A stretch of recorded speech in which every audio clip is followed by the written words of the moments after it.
There you go, Kane. Don't have to wait anymore. We are live. We're Live with live. Pete and Andy from Other Stuff on the SME Advantage podcast. Welcome, gentlemen. Hello. Great to have you. Nice to be here. Gents. Always a I pleasure. nearly said live from the good stuff, but that's your podcast. So also veteran podcasters over here. There you go. Get on YouTube, search the good stuff. AI podcast with Pete and Andy. Like and subscribe, all the stuff. Well, on that point, Pete, do you want to introduce yourself, and Andy, same for you, and tell us a bit about what you guys do? Do you want to go first, Andy? Sure. Okay, so Pete and I are co-founders of Other Stuff, as you said. Other Stuff, I'll try and keep it quite brief. We're essentially the AI partner for like really ambitious SMEs that really want to build the operating leverage that AI offers them. You know, there's a really unique opportunity around AI right now. We think that SMEs are going to be like one of the primary beneficiaries of AI.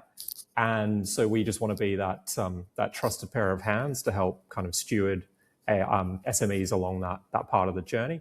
And we do that by, you know, essentially building the essential infrastructure so that these businesses can start to make the most of agents and workflows in systems that they own and operate themselves. Awesome. I think that's probably the high level pitch for Other Stuff. So when you talk about ownership, like what do you define as ownership? Well, I think there's probably a few components to this. I think it's important, first and foremost, that infrastructure layer is something that you control. It's not dependent on Pete and I and other stuff. You know, if Pete and I happen to, you know, drown in a terrible fishing accident next month, we'd hope that, you know, our customers on the line. Or win the lottery. Who knows? Yeah. Win the lottery. Let's go with the positive this for the love of it, Pete. You wouldn't be going anywhere. True. I mean, no one's going to believe that Pete and I go fishing anyway, so I think that's probably a bit extreme. But, you know, like if in those circumstances, either positive or negative, you know, we'd want our customers, our clients, to be able to persist without us. So it's really important that infrastructure remain open source, the data remain theirs, that they've got access to, you know, private inference, like all of the things that really matter, so that you like remove those dependencies on vendors and big tech. And so I think that's like, you know, one of the kind of the defining characteristics of why we build Other Stuff, of why we build the way we do. And it's really important for us that we can kind of live that ethos and work with companies that, you know, equally find that really valuable too. Yeah, it's worth maybe adding to that we... Sorry, I was just gonna ask, you know, add what you want to add, but Andy did a good job of what you guys do, but I'd love to hear from you why. Yeah, like I guess I'll just add the first bit, right? Which is say like, what we do is like the products and services for this, and we build them in a way that lets you retain control. So again, like if we went away, or you know, you're not beholden to a single company, you have the ability to swap all over the place to get what you need to be done. The why we do what we do, I think Andy and I are both driven by like more of a personal mission that we would like to see a more robust like SME community, particularly in Perth where we live. Like this is probably more of a like large scale power dynamics sort of question, is that obviously Perth is very beholden to a couple of different resource companies. I think Perth will be a nicer place to live long term and more robust if there are many like smaller SMEs that can employ people, that we have an active economy in that space. So I want to help develop that. That's really why I focus on SMEs. And then maybe beyond that, like I actually just think SMEs are uniquely positioned to do well in this wave of AI adoption. I think it's like a lot of people will preach that AI is a massive centralizing technology that's going to put a lot of power into a few hands. I think that's incorrect.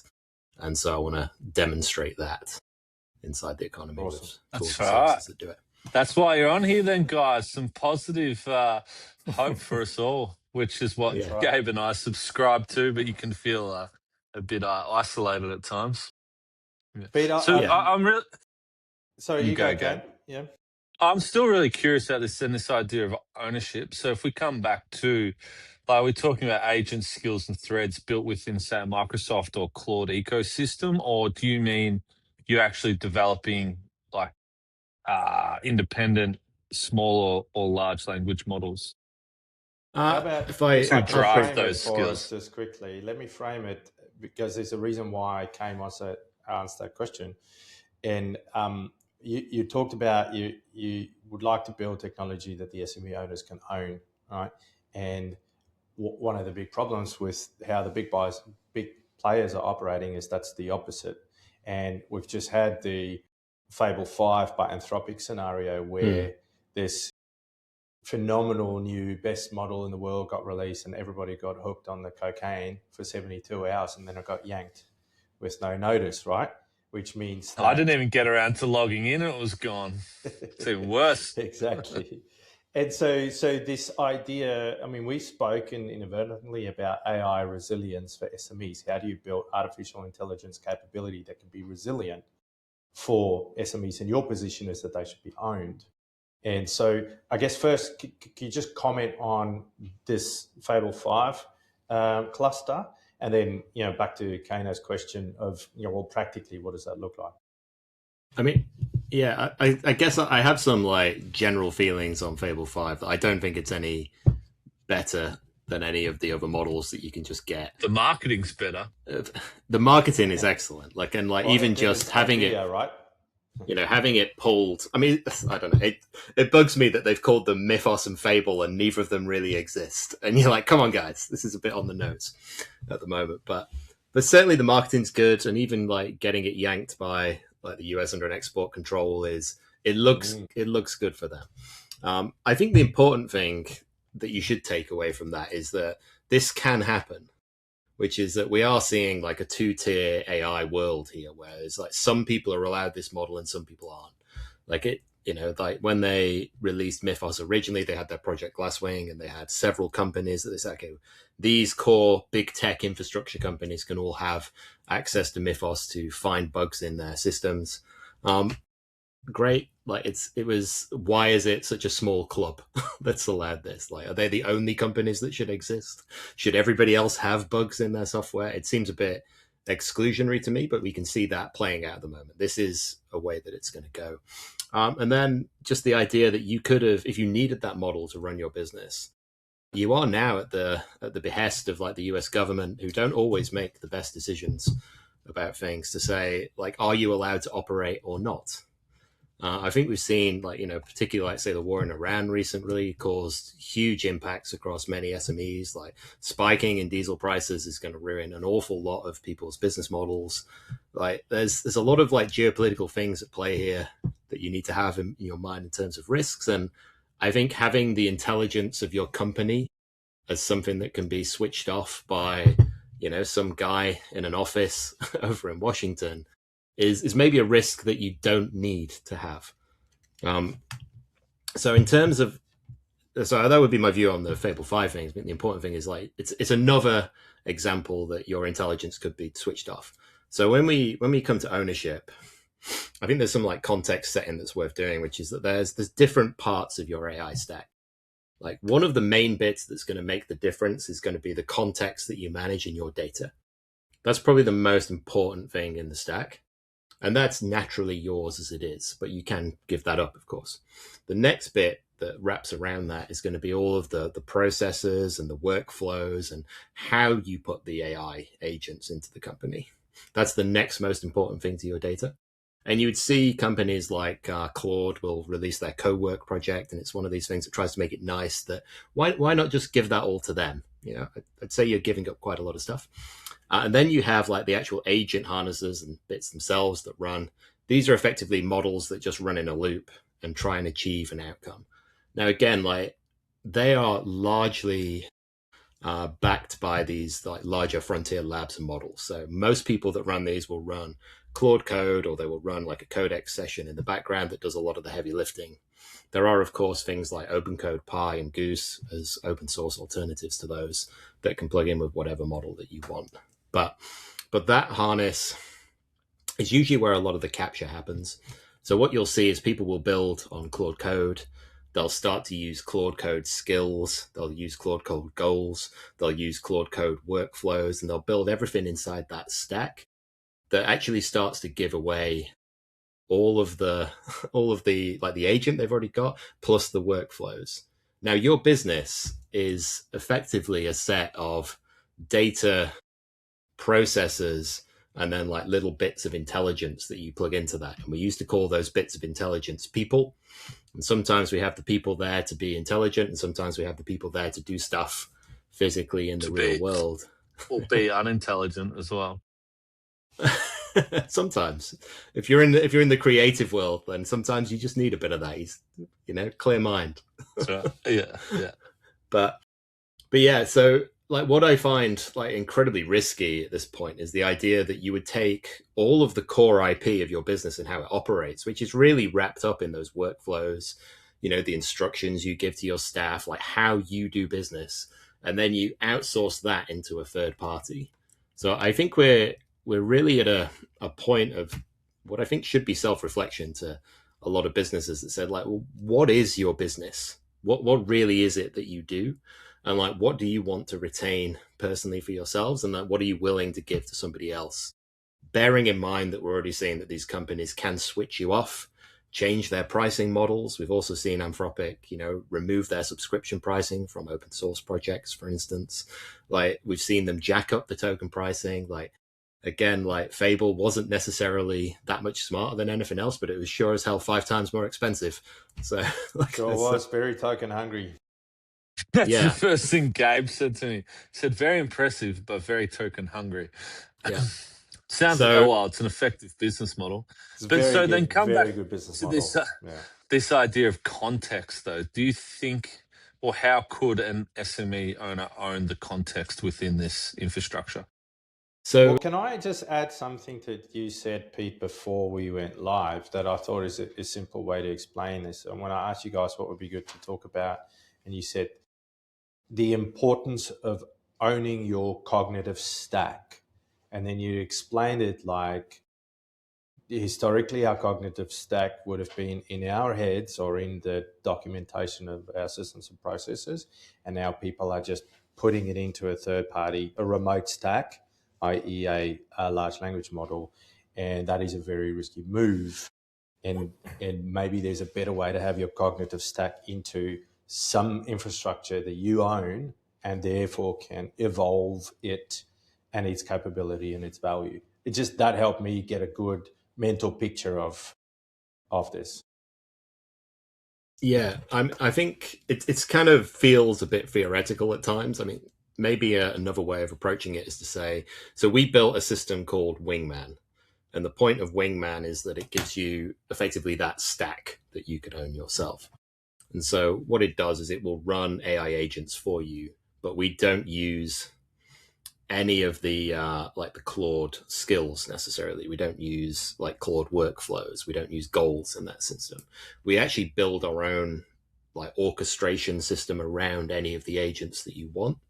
So if you, let's say you start off and you're running everything on Claude in Fable 5, Fable 5 disappears, you make one change in the app and now everything's running on Codex. Codex disappears, you make one change, now everything's running in Goose in Kimi K 2.7.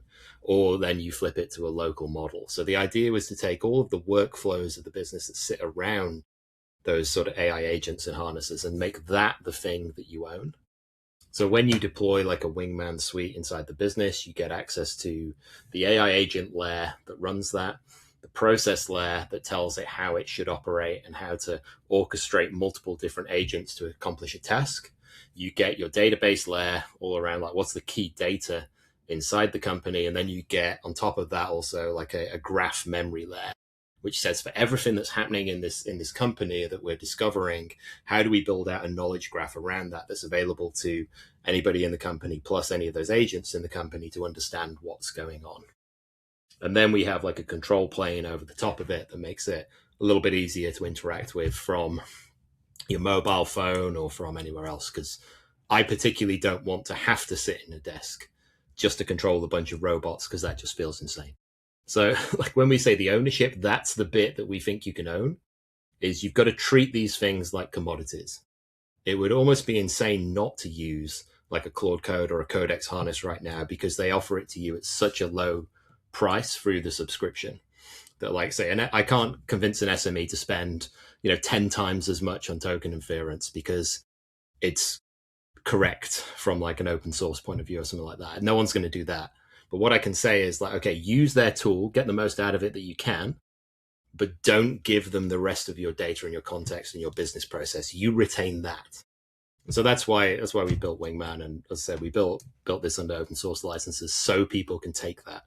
So like, yes, you can come to us and we can deploy it for you. Yes, we can help tune it and help you understand how to get this running inside your business.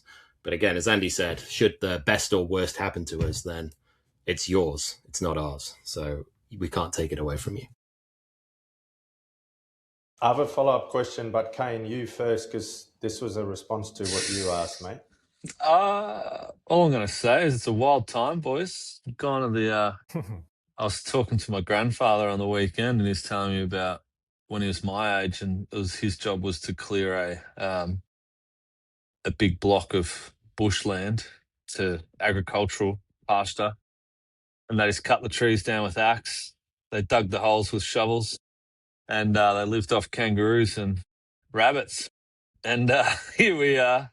It's feels like I'm talking to two NASA agents, right? So we're talking about the correct way to put a robot in your business. Yeah, that's right. Yeah, it's unbelievable. But yeah, and I still come back to the optimism in me is like, wow, what an opportunity! Because what also blows me away is this level of technology is accessible now to SMEs, and typically you had to have these huge moats, massive amounts of capital, huge, monopolistic type, environments to build, right? And now we can build like this.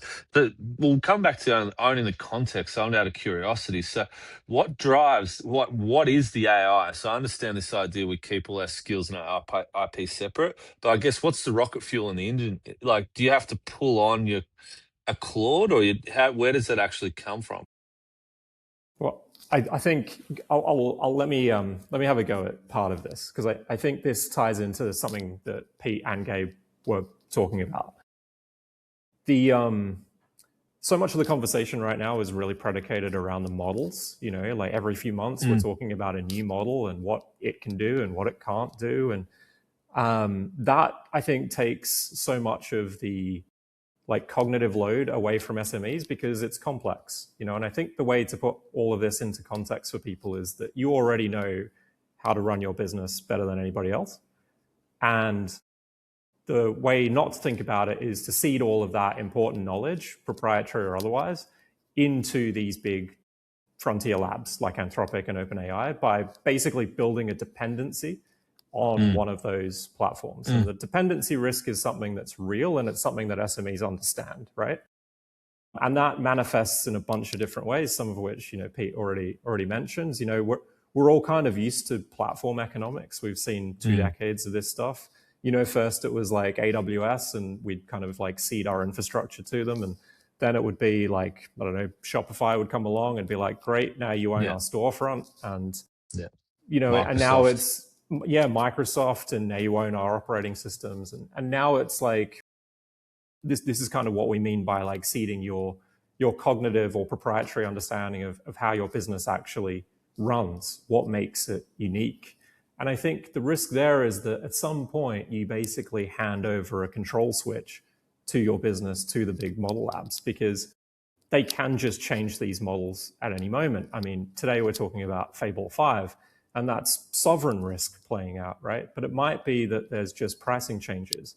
Fable 5 was slated on June 21 to switch over to API pricing anyway, which just means that your intelligence becomes metered. So you're going to pay by usage. And because this thing is so token hungry anyway, your costs are going to go through the roof. And this is what's so seductive about the model conversation, as Pete was saying, right? If you've got a $20 a month subscription to Claude or ChatGPT, I mean, you're laughing. You're like, great, I've got all of this, this token usage for next to nothing. And for the model providers, they are essentially running, those $20 a month subscriptions at a loss. That's and right. Because all of it is essentially heavily subsidized, but those subsidies will end.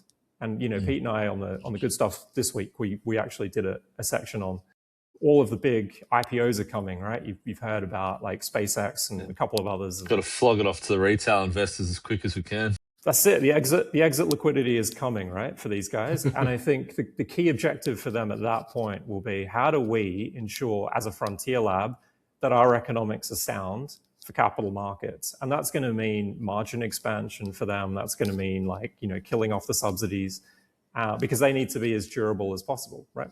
So that just means all of a sudden the cost of deploying these models in your business has just exploded. You have no clarity around that. And so that the hedge really for a small business is optionality. It doesn't so much matter which model you're using. You just need to dependably know that you can, rely on it, and then be able to swap it out to a different model depending on the task. And so I think that's the kind of the key thing. Whereas, so much of the kind of zeitgeist at the moment is baked into the model conversation.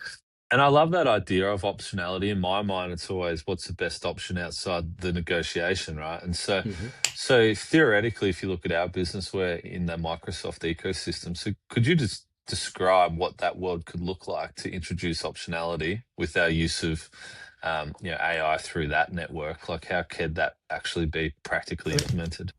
I guess you could look at this by thinking about, like, what would it mean to, like, transition to this sort of AI workflow, which, if you did it inside Microsoft, might be that you would spend, because Microsoft have got this great scam going, right, where they'll say something is free and then it costs you about $1 million to use it, and you're like, that didn't feel that free at the end of that thing. And it would be like, SharePoint is free.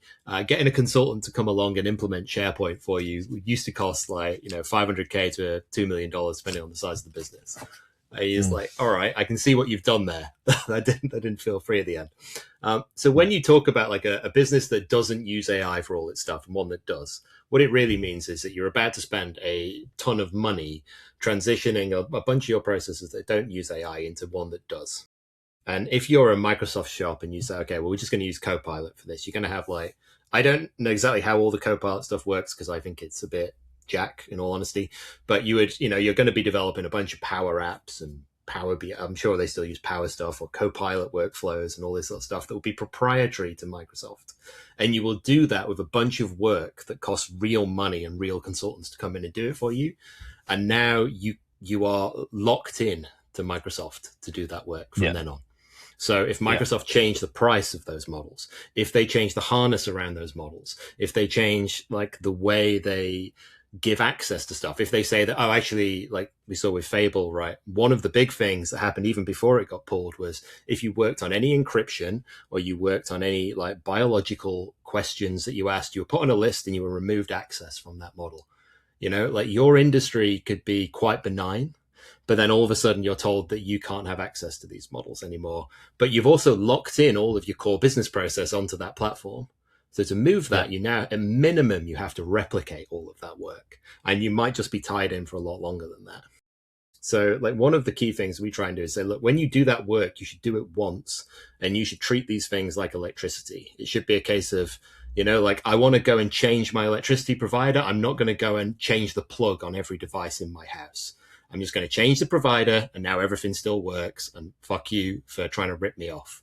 Like, that's, sorry, I don't know if we're allowed to swear on this podcast or not. You can swear, man. Just bring your best self, man. But that's the way it should work in this instance, right? Can I just add as well, just really quickly, Kane, like, I think the other question that goes by unanswered when people start talking about Microsoft is not so much what you can do in that ecosystem, it's what you can't do. And right at the start, I kind of, like, used the term operating leverage for SMEs, but never really defined it. I think there's definitely uplift to being able to do a task in your business 30% faster. Like, I think for a lot of people, they'd go like, oh, that's huge. But I think the question, or the real opportunity for a lot of businesses, what if I don't need to do that task at all? What are the things we should be doing? And how does the business look if we start to, live in a space that we've never thought possible before? It's all the blue sky, blue ocean thinking, whatever it is. It's that kind of stuff. That's the opportunity. You got to redesign. That's right. Well, and that's what I'm curious about. First I've ever heard, and I love this space, but not with technical grounding, but I didn't realize that there was really an alternative, right? So I think it's a cool message for you guys to share that it can actually be done. Well, I would love to ask, because to explain the detail of the alternative is quite technical. Maybe we do another episode on what that looks like. But the bigger question here is, if I was an SME owner, right, and I've built trust in Microsoft or in AWS for the last 10 or 15 or 20 years, sure, that, you know, I'm kind of locked in, but it hasn't fucked my business yet. And now he's saying, well, you know, the worlds are changing in such a big way. The money that's flowing is so significant. People are starting to make quite radical decisions that could expose my business to real risk. I want to hedge against that risk. But there was always this argument for being in cloud and being in a trusted provider like AWS or Microsoft. It gave efficiency. It gave, you know, the ability to back up. It gave some safety, some security. We're talking about, well, actually, if you want to be AI resilient, you need to own your own shit. That feels scary. Mm-hmm. What's the argument for that an SME owner should hear to go, look, if you're in a unique position to take advantage of this technology, but if you want to minimize your risk of exposure, consider this. What would be your argument for why they should look at that? I think one aspect of this is that the interface has changed, right? In the sense that, again, the thing that used to work in your business, if we project forward into this world where a lot more work is done by agents, like it used to be that you had people, and the people were like very much yours. They weren't contracted to some offshore organization necessarily, right? They're your people, and they happen to use tools that might have been somewhere else. But if those tools change or there's a problem there, then you don't lose any of that like human capital, the knowledge, the, you know, the processes that they've got, all that inherent, like, you know, like there's so much stuff that, particularly in a small business, right? Yeah, there's so much stuff that gets done that is never written down, that's kind of inherent to the people that you've got, and so much of it just runs on this, let's get good people involved. Now, if you start taking a whole bunch of those tasks and putting them somewhere else into this other system, it's not quite the same as just that system, you know, like turning that thing off. It's just a case of you might not have access to like this inherent knowledge that you need to run your daily process. I think one more aspect to this that's less explored in this space is just how much these labs sort of mess around with like the prompts that you like. The prompt engineering used to be a big thing like 2 years ago, right? Like these things don't answer your prompts and haven't done for the last like year and a half. Like prompt engineering is kind of nonsense. Like for the most part, they take your question and then they rephrase it to themselves and they'll go and ask something else because there's a different way of processing it. But one thing that happened, maybe I think it's about a year ago, there's an Austrian like AI guy called Mario Zechner, he's famous for writing the Pi coding agent, which is an equivalent to Claude Code. He said the reason he wrote it is that he really liked Claude Code, so he built a little proxy that allowed him to see what they were doing with all of his requests every time he asked a question, because he noticed he was getting like wildly different results for different workflows that he would run regularly. And he realized that they changed his prompts like several hundred times a day on how they messed around with his system prompt so that they can kind of get more data for themselves on the back end and A/B test stuff. But it would have like wildly different results for him in terms of what he wanted out of that process. And so he basically wrote a coding harness that didn't do that, and that was very minimal. So it's called Pi. I think the website is a shitty coding harness or something like that you can go to. It kind of gives you inside it, but it's become very popular. Yeah. This is actually the one that powers OpenClaw in the background because him and Peter Steinberg are good friends. And so do you guys use something like an OpenClaw to actually drive your models, or how do you do it?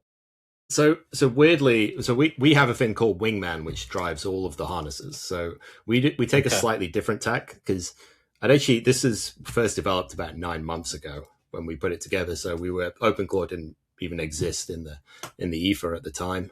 But effectively what we do is we take any coding harness you want. So it can be Codex, it can be Claude Code, it can be Goose, it can be Pi, it can be OpenCode. And then we wrap that and we just use that for managing like what we call like an intelligence snack. So you can use it directly if you want, if you've got lots of work to do. But otherwise we build like pipelines around that will feed information into the coding harness, get it to complete a job and then come out.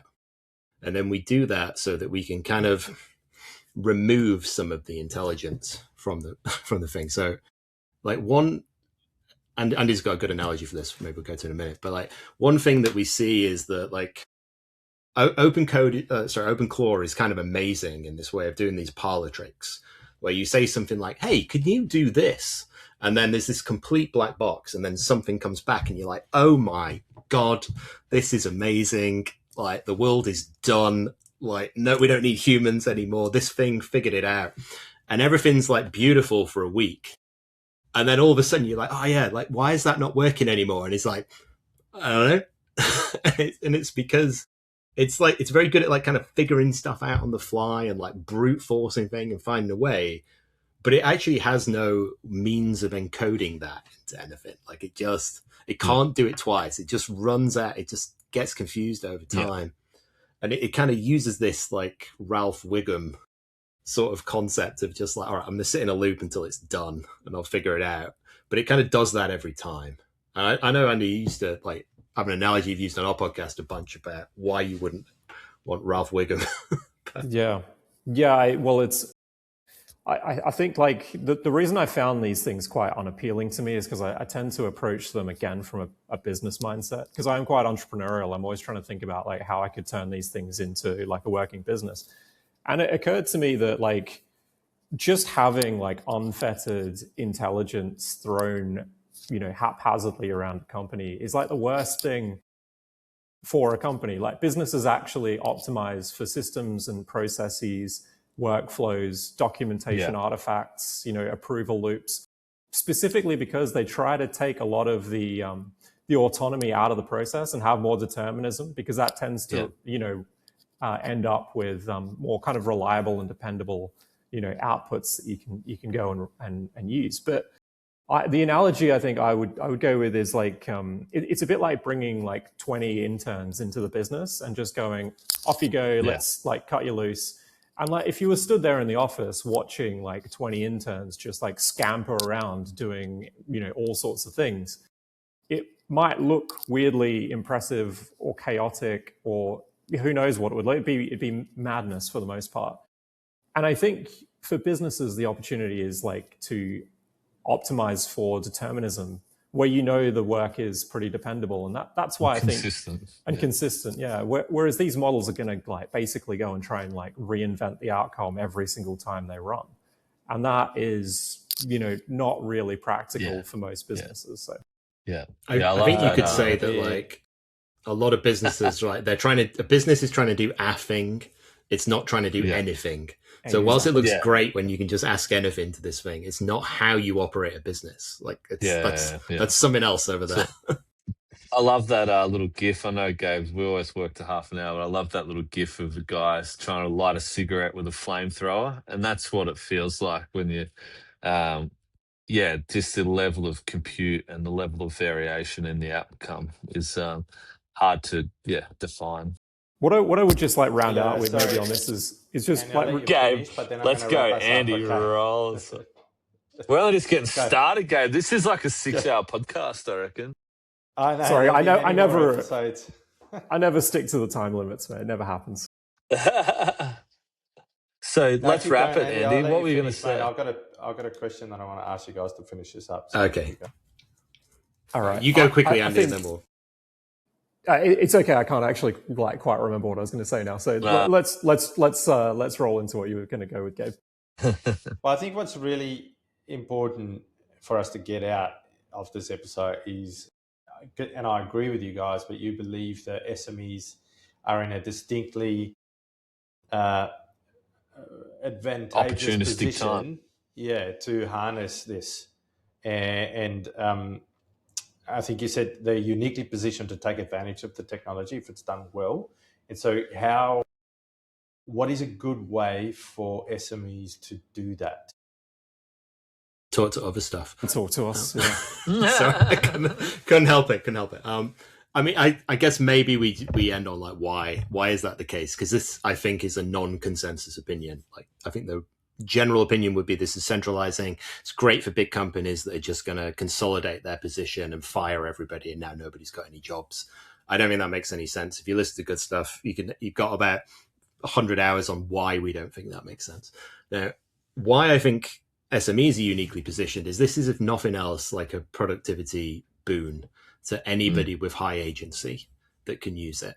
So first things first, like if you've started a business, you are an incredible person that took on an enormous amount of risk to make something new in the world. Like I don't care what the business is. Like it's hard, it's difficult, and you've done something quite special there. It's fair to say you're a reasonably high agency person if you've done that. It's like kind of the definition of any out of this stuff. So one, you're the right sort of person to use this tool.